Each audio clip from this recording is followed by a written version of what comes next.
Good afternoon, everyone. Thank you for joining us. We're just giving people a moment to start coming in once we've started the webinar, so it just takes a few seconds. So we'll get started shortly.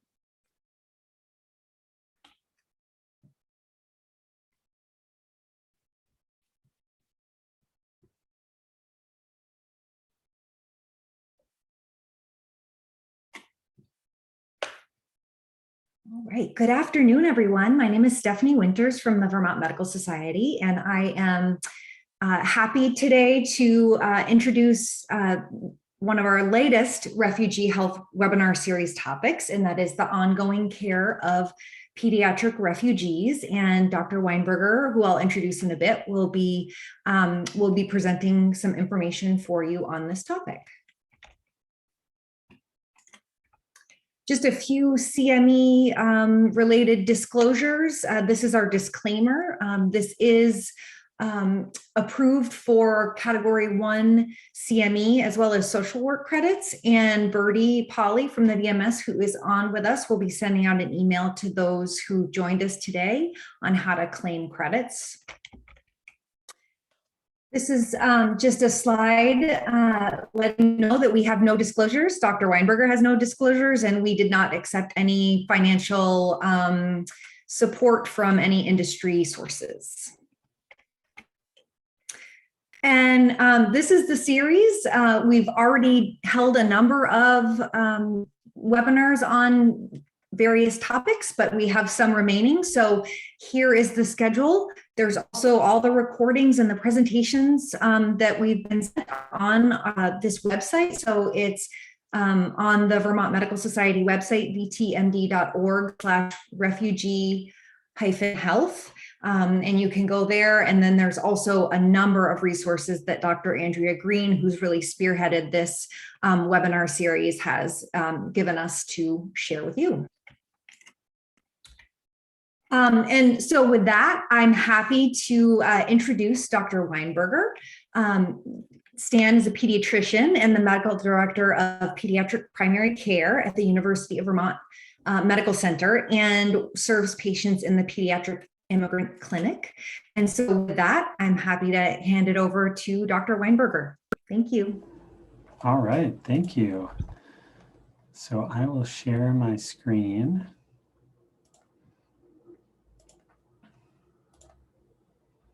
Okay, so great. So you should all be able to see this. Thanks. I'm really excited to be here.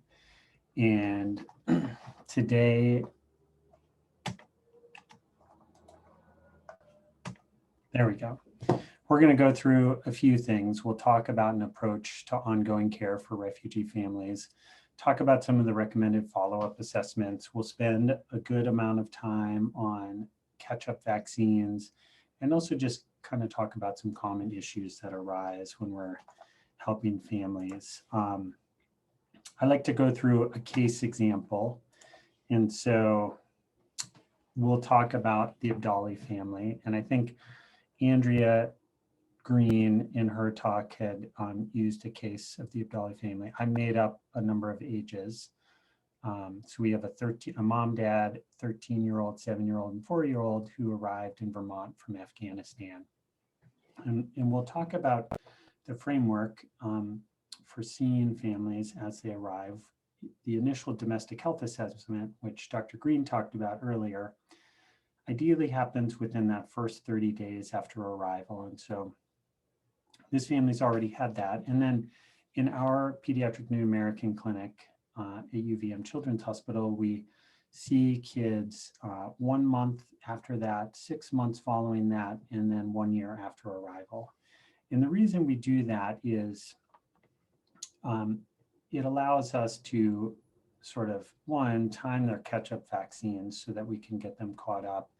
But also it's a good timing for checking in with families around different issues and assessments that come up. I want to talk a little bit about the medical home because I think the follow-up care is where it gets fun, right? You know, we are this, I think, is a primary care audience, and in primary care, right, we really like long-term relationships. We like getting to know our families and their context.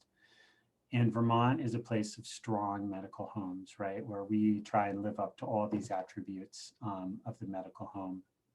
And so, in particular, when I'm thinking about the refugee families, I think, I sort of highlighted in particular, making sure we're accessible, making sure we're coordinated and culturally effective. And so we'll talk a little bit about those, but really underpinning everything is communication. So I want to talk a little bit about cultural humility and cultural effectiveness, and realizing I know other speakers have talked about this a bit, but and certainly when I was going through my training, we talked a bit about cultural competence, or sort of, having knowledge and awareness of your population, whether that's, their health-related beliefs and practices, or, incidence and prevalence of different illnesses that are common in the populations you're seeing, or maybe diagnostic and treatment information about problems that are likely to come up. And certainly that's important, but more and more we're talking about cultural humility. And a quote that I heard that I think I just really like the way it speaks to this is that cultural humility involves understanding the complexity of identities, that even in sameness, there is difference. And that as a clinician, I'll never be able to fully be competent about the evolving nature of this patient or this family's experience. And so, right, I have to listen with interest and curiosity, hear what my families and patients are telling me. Importantly, right, have a sense of my own biases and strive to keep learning those, right? And because those impact how I show up with families.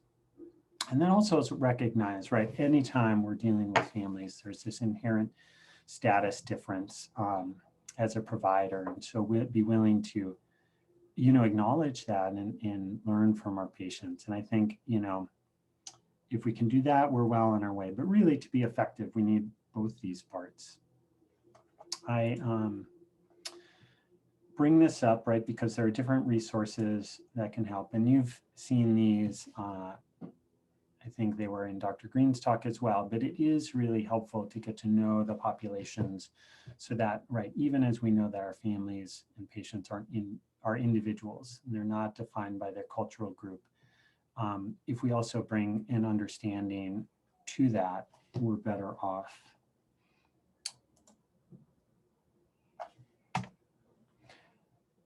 Also, right, obviously to talk about seeing families requires us to talk about our US health system, right? All the barriers and challenges that are within that, but also, right, just our different way of approaching things. I just sort of laid out, that we're going to see this family 4 times during the first year, at least for preventive visits. And that may not be the norm where they're coming from, and, not taking the time to acknowledge that can lead to a lot of miscommunication, no-shows, and stress. So helping families, know what we're hoping for, to understand the importance of that, and working with our systems, right? Our reminder systems that may not be geared towards folks with limited English proficiency. Most of our families certainly qualify for Medicaid, but there are a lot of stressors, copays, other things that might jump up. Talking about what to do when you're sick.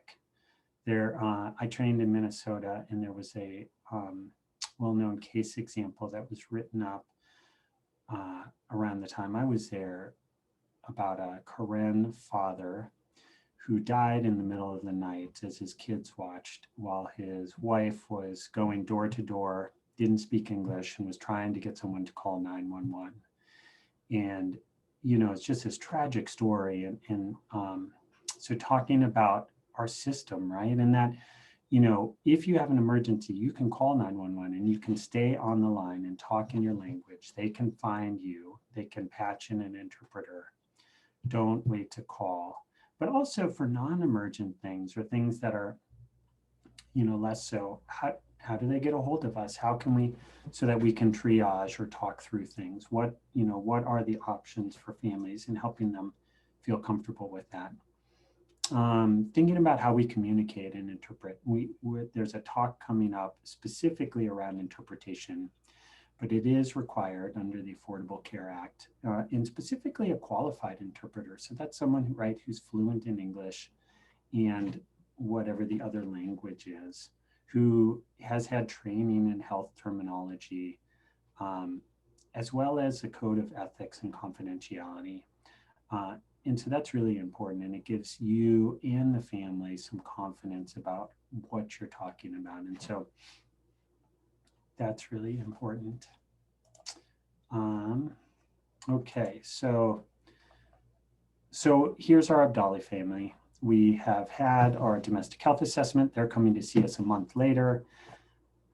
I just copied this slide from Dr. Green's talk because I like it, right? We are building relationships. And so again, as we see families back, making sure we're welcoming, making sure we're introducing ourselves and all the members of our team that play a role, having families introduce themselves.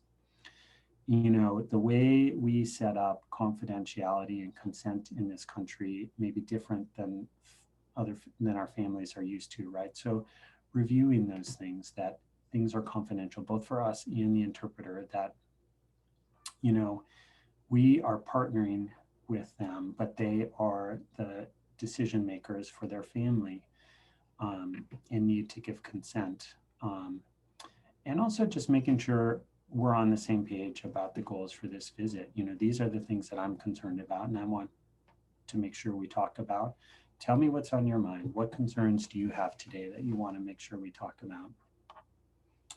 So we do that, and let's talk about vaccines. So this is the ACIP vaccine catch-up schedule. They sort of take this complex amount of stuff and shove it onto a page with 4 pages of notes. And so we're going to dig into this a little bit. So our families, right?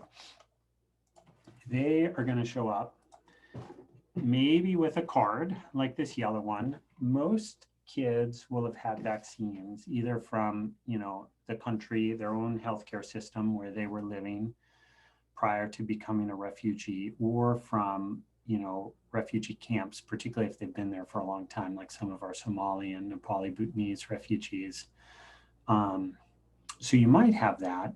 And we can use vaccine doses administered outside of the US as long as we have dates. We can take those doses that are compatible with our, primary or catch-up schedule. But we need dates. If we have a check mark or we don't have a date, we can't tell. And, and it's helpful to explain to families, the goal is that the children will have long-lasting immunity. And without knowing those dates, it's really impossible for us to know if that's what we're going to be achieving for them. And then, depending on how or when a family left, they may have no records at all. Of the Afghan families that I've seen so far, there's really no vaccine records. They left in such extremis that they don't have the records. And so we really are forced to revaccinate. What can we test for? We test in our clinic standardly for varicella and hepatitis B, and that's primarily because, one, those are common infections, and they may have natural immunity, but also in the case of hepatitis B, chronic infection. We don't necessarily test for others. I mean, there are some tests out there, but they tend to be expensive and somewhat challenging to interpret. Again, without knowing how many of a primary series of a vaccine they got, it's hard to interpret the test results to know if this child's going to have long-lasting immunity. So we end up doing a lot of revaccination. So I've got our 4-year-old, our 7-year-old, and 13-year-old. They got some vaccines on arrival. The 4-year-old at least had a vaccine card. And so we'll think about those. Think about what you might be interested in giving that child. There's really not one way to do this, you know. Some considerations that I always think is one, you know, probably in the time between the visits where I see kids, the thing that's most likely to get them sick in that interval is probably the flu if we're in season, or definitely COVID. And, you know, in the case of the 4-year-old, at the time they arrive, there may not have been a vaccine approved for their age group. You know, the older kids may have received COVID, might be due for a booster. But those are things that always sort of rise to the top of my list. It's great to use combination vaccines, right? Because if you're revaccinating someone who comes with no prior records, that's a lot of vaccines. It's just good to make sure you're understanding the, you know, the age ranges and limitations of those. So for example, right, MMRV is approved up to age 12. However, it's really not recommended under age 4. They recommend you give MMR and varicella separately because of a slight increased risk of febrile seizures. Your DTaP polio combinations typically are just approved for 4 to 6 years of age. I'm sure there's some family medicine and adult folks, right? There's the combination Hep A, Hep B vaccine, but it's really only approved for above 18. So you have some options, but they're also limited. I also think of, you know, refugees, and we'll talk about this a little more at the end. After living here for a year, they need to apply for their green card. And so they need an I-693 medical form and vaccine record. And so I always think, okay, how can I help get them caught up within that time so that I'm not holding up that process? And what does that require? And frankly, it requires everything except HPV. And then thinking about the catch-up series, you know, when you look at that ACIP schedule, right, looks kind of like this. All the intervals are basically intervals of 4 weeks or 6 months. And so that's kind of why we schedule your arrival 1 month later, 6 months later, and then a year out so that we can do that. And then I do like to just review with families consent, right? If you have a child under 18, adults have to consent. Also assent, I do want, you know, especially older teens to understand what we're doing and informed decision-making. I want families to know why I'm recommending these, that these are the same vaccines that all the kids born here get. And I want them to understand that they are the decision makers. So in this case, you know, our 4-year-old, there's a number of ways we could do this. I would want this child to have the COVID vaccine. I would give the flu vaccine if we're in season, so that gets us up to 2. You know, depending on when their previous oral polio and tetanus containing vaccine were, you know, we could do the Kinrix, or sorry, the DTaP IPV combination, if those were due. The other one I might think about is hepatitis A, because that has a 6-month interval between dose 1 and dose 2. And so thinking ahead for that. You know, the 7-year-old, I'd be thinking, you know, have they had their complete COVID series? Are they due for a booster? You know, flu. They likely will need a TD or IPV. You know, once you're over 7, we no longer use the DTP or DTAP vaccines, but we use Tdap. And so that first one should be a Tdap, and then followed by TD. The 13-year-old, you know, I'd kind of be thinking the same things, except I'd be thinking, you know, they're going to need a meningococcal vaccine at some point here in this first year. And I always talk about the importance of HPV vaccine, but I generally do that last, just so I can get their green card vaccines in. You know, typically I'll do 4 vaccines at a visit. So let's talk a little bit about a couple of these, right? So polio, we'll spend a moment on polio.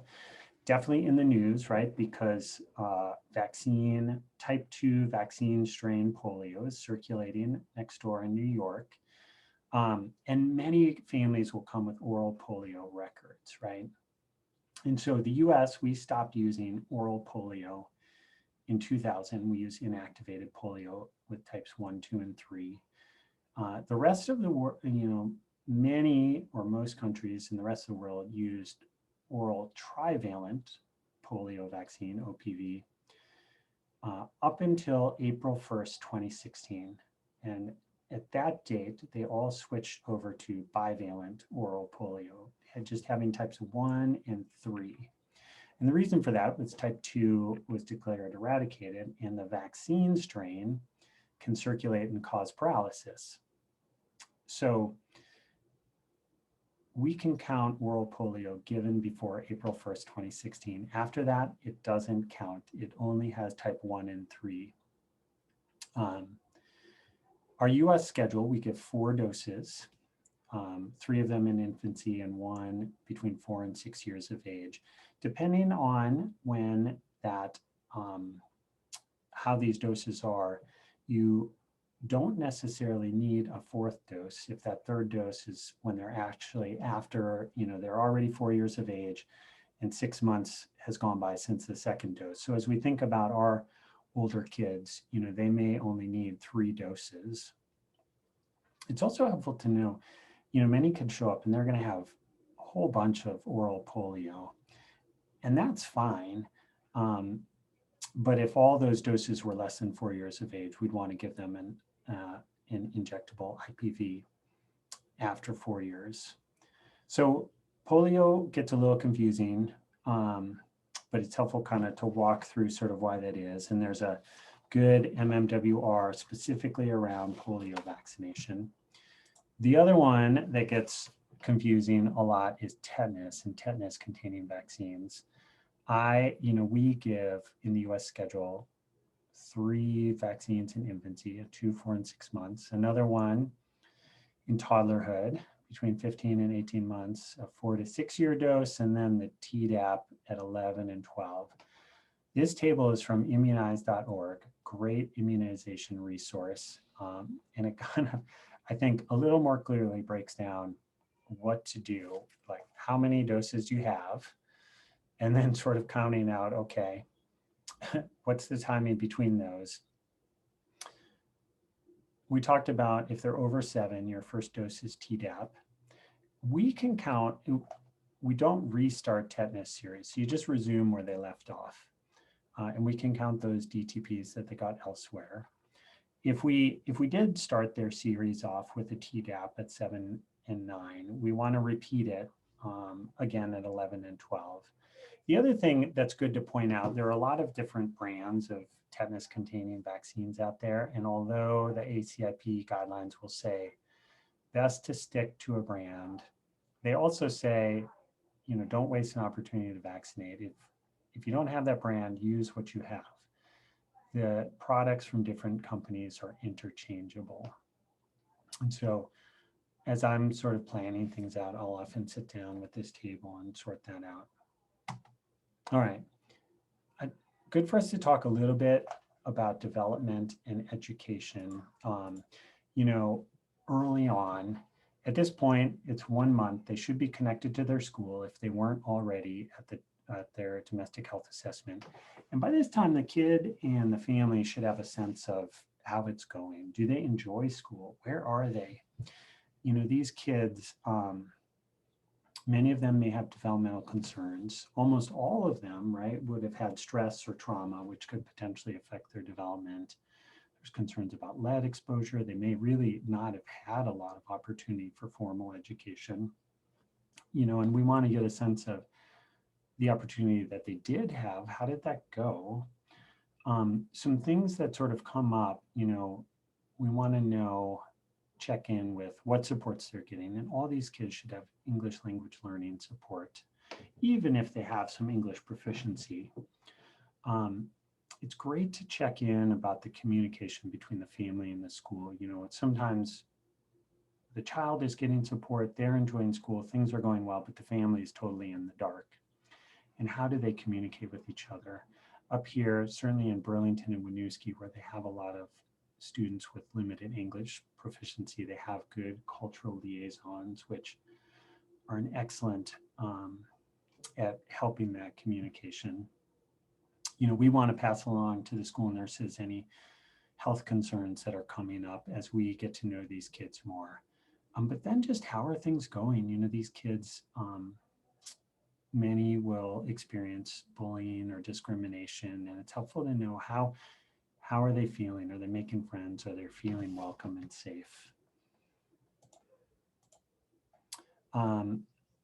It's good to check in on nutritional concerns early. You know,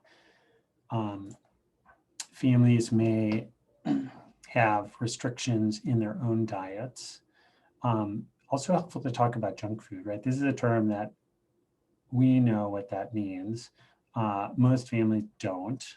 And it's helpful to talk about. Also to check in around food security, which certainly can impact families. You know, the schools in Vermont do a great job of getting kids meals and making sure families are connected to those things.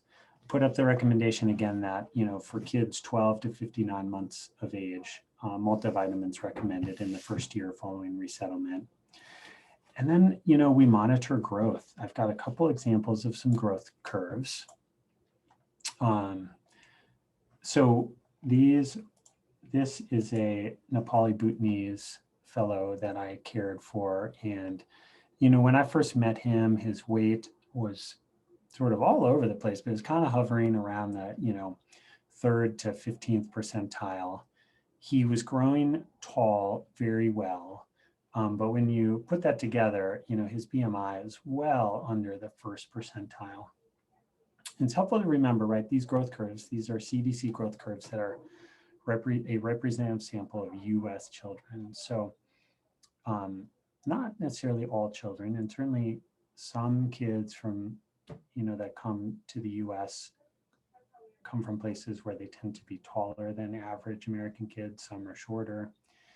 It's great to, you know, think about the parents.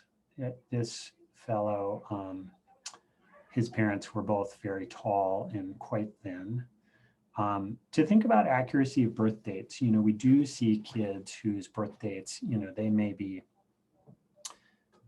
older or younger than their recorded birth date, and that can certainly, you know, affect how the growth curves appear. And we certainly see some kids who have, you know, a January 1 birth date, which often sometimes means they don't, we don't exactly know it, but they all come right with, you know, possible concerns of, you know, history of malnutrition or stunting or unrecognized nutritional disease. So for this child, you know, we got them connected to a nutritionist. We had him on a multivitamin and some supplementation with Pediatric. We did evaluation for a number of things like celiac disease, thyroid disease, liver and renal disease. And in the end, he seemed to sort of settle in right around the BMI 3rd percentile. Here's another curve. Often when I see kids, they'll initially have a jump in height and weight. As this is a female Nepali Bhutanese patient of mine. And then her height kind of settled in and her weight just continued to go up. And so this is another really common growth curve that I see. And it speaks to, you know, talking with families early about establishing health habits, you know, what are healthy foods versus foods to avoid, how to keep kids active and in school, and importantly, right, empowering families to set limits around screen time. Sometimes families feel disempowered in sort of how to manage those things. Another thing that's great to talk about is American food versus their own cultural food. Most kids will get exposed to American food first in the schools. And some don't like it initially, but most eventually come around to French fries and pizza. And families, sometimes feel at a loss for how to manage that, or that it's okay to not provide those foods at home all the time. I put division of responsibility. There's a nutritionist and feeding expert, Ellen Satter, who talks about this. And I think it's sort of helpful to think about those roles, that kids are responsible for what they put in their mouth and swallow, and regulating how much. But the parents really have a huge role in setting the meal times and deciding what's available to kids, and helping families in that when they may feel somewhat disempowered, can really help. So we're going to get back to our family at 6 months later. We're going to do some catch-up vaccines, and 6 months, that's often that perfect time for that last polio and Tdap, or that second Hep A. We need to retest kids for lead, and Dr. Saya gave a lead talk earlier that's recorded to check out. But all kids under 8 years of old need repeat lead testing, and anyone older than 8 who initially had elevated blood lead levels, or some other risk factor like a sibling who had high blood lead level, we need to retest. On our initial labs, we may have found eosinophilia, an absolute eosinophil count over 450. So we want to retest for that. We may, if we haven't done this already, consider testing for strongyloides and schistosomiasis, or empirically treating, following up on anemia. And then, great to just be thinking about dental care, right? Are kids brushing? Some education around water, right? Many towns in Vermont have fluoridated water. You can drink the water here, it's safe. Are you connected to a dentist? Do fluoride varnish in your office for those kids under 5.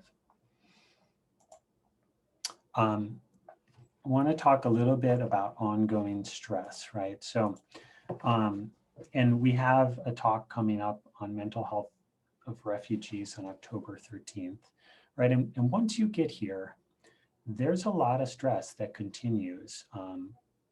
This is from the National Child Traumatic Stress Network, this sort of framework, but kids have traumatic stress, right? All the things that trauma that got them to be in Vermont. It's also helpful to remember most families, right, will still have relatives abroad who may still be in danger. And so just this ongoing stress and worry. And then there's all the resettlement stress of trying to make a new life for yourself, transportation, finding housing, finding employment, loss of community support. The other things, though, that come up, acculturation stress. How do you navigate between this new culture and your culture of origin? This often comes up in conflict between parents and kids as they do that, or between kids and their peers, right? As they're trying to figure out how they fit into school. Kids often find themselves, in roles that maybe subvert the hierarchy of their family in ways that can be challenging. And then, right, we know that teens, adolescence is this time of figuring out yourself, right? Figuring out your identity. And that's hard as you're at the same time navigating these two different cultures. And then isolation stress, right? These families are, they are minorities in their new country, almost wherever they are. And most will experience some discrimination, or feel people who don't trust them, or feeling like they're not fitting in. The other thing, the loss of social status is really important. I know, and I saw this particularly with some Iraqi families that I had, a lot of folks came to this country, having been well-educated professionals in their old country, and finding that, here we don't value or recognize their skills, and they find themselves, doing things for which they're overqualified for. And that is a real stress and a feeling of loss. So it's good. We screen for mental health concerns really throughout this first year at all the visits. We use the Strengths and Difficulties questionnaire, which has looks at emotional problems, hyperactivity problems, peer problems, and conduct problems, but also pro-social things. We screen for parents' mental health with the PHQ-2 or Edinburgh. We know that, right, parents are so important for their kids. There's also, other tools. You could check out the Refugee Health Screener, RHS, for kids over 14, or the PHQ. And I have had a number of kids, I think both the screening can find issues, but it also just opens the door to conversation. I've had a number of kids who screen totally normal and then turn around and tell me they have concerns about sadness or feeling isolated or stressed. And I assume that's because they know it's a safe place, and it's something I always talk about, that they're able to do that. Again, National Child Traumatic Stress Network, great resource, about the just materials around this, right? It's all about trust. If we've built trust with family members, if they feel like they are heard, they're more likely to tell us what's really going on, and more likely to, accept our support and even, referrals.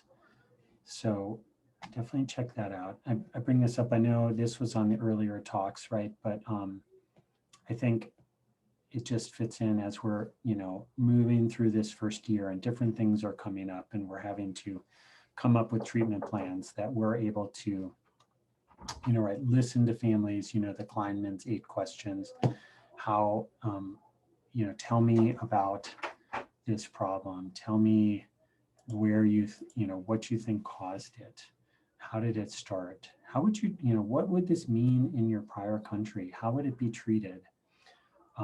Explain where we're coming from, right? In our understanding of health here in the United States, this would be some of the things that I think might cause these symptoms, or things I'd be worried about. Acknowledge that they may be different, and then talk about what your recommendations are, but negotiate, right? What's going to work for your family? How can we move forward with this to help you feeling healthy?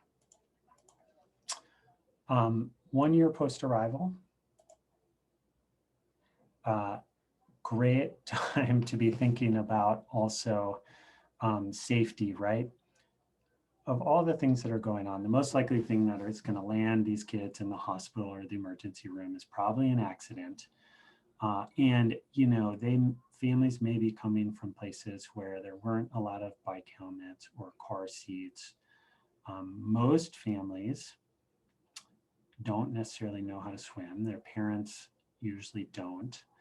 And so these are great things to talk about, but also great ways to advocate in the community, right? All of these are community advocacy programs. The Camp Splash, which offers free water safety courses, was started by a pediatric resident. The car seats, possibly one of the most confusing, hard to install things that we do, but also so important for kids' safety, right? How do you help families get the correct car seats, understand how to use them, get them fitted? There was a new American Safety Festival started by Dr. Green around that. And probably everybody in Vermont knows about protecting your head at all times. So great things to just be thinking about. The green card exam, US immigration law requires refugees to apply for legal permanent resident status, or the green card, after they've been present in the US for at least a year. Now, many of our refugees, like the Afghan refugees, might be coming in as a special immigrant visa status or humanitarian status. And I believe Ukrainian refugees that are arriving will have humanitarian status. So this won't necessarily apply to all, but it does apply to many. And so it involves a large form and medical exam. And importantly, it has to be done by a civil surgeon. So helping families find that is great. It's great if you or someone in your clinic is able to be a civil surgeon, or you're able to have a connection to one. That will be of great help to your families. We do this in our clinic. It's actually quite easy to become a civil surgeon. You just have to be an MD or DO, licensed in the state where you're practicing, and have 4 years of practice. So consider that. And then, what happens after that? We in our clinic, they sort of fold into our regular clinic. So I see them for yearly well child visits with follow-up or acute care as needed, trying to sort of keep this framework of being a culturally effective medical home. So as they grow and as new challenges arise, I'm able to try and meet them where they're at, figure out what's going to help them help their children thrive. So questions, that was kind of a sprint through some of the things that we focus on in ongoing follow-up. It looks like the chat has been somewhat quiet. Yes, thank you, Dr. Weinberger. The chat is quiet, but please, if you have any questions or any comments, feel free to pop them in the Q&A or the chat. Dr. Weinberger, I just have to remark how impressed I am that you were able to meld into a presentation both the clinical information that's really needed, but also just the empathy and the support that these families need. I was just really impressed by that melding of those two things, which I know you all do every day, but it was really, for these families, I think even more important to have that sort of understanding and acknowledgement that there's a lot of things they face that most families don't, and sort of giving them that space to be okay with that and supporting their own tradition. So I commend you on this presentation. I also commend you on integrating some of my favorite things, which are immunizations and injury prevention, along with a number of things. So I think just looking at all of these things that go into these visits, it's just remarkable. And I thank you for this great presentation. And I hope everyone on the call today got some information that they could find useful, and also those watching us by recording, which I hope many do, will really find this interesting. And if people have questions, feel free to send them to me, and I can forward them on to Dr. Weinberger, and we'll get those answered for you. But absolutely. I think you covered so much. Don't hesitate to reach out. Yeah, absolutely. Well, thank you so much. Thank you for everyone for joining us, and thank you, Dr. Weinberger, for putting together this great presentation and sharing it with all of us today. Thank you. All right. Goodbye, everyone. Thank you. Bye-bye.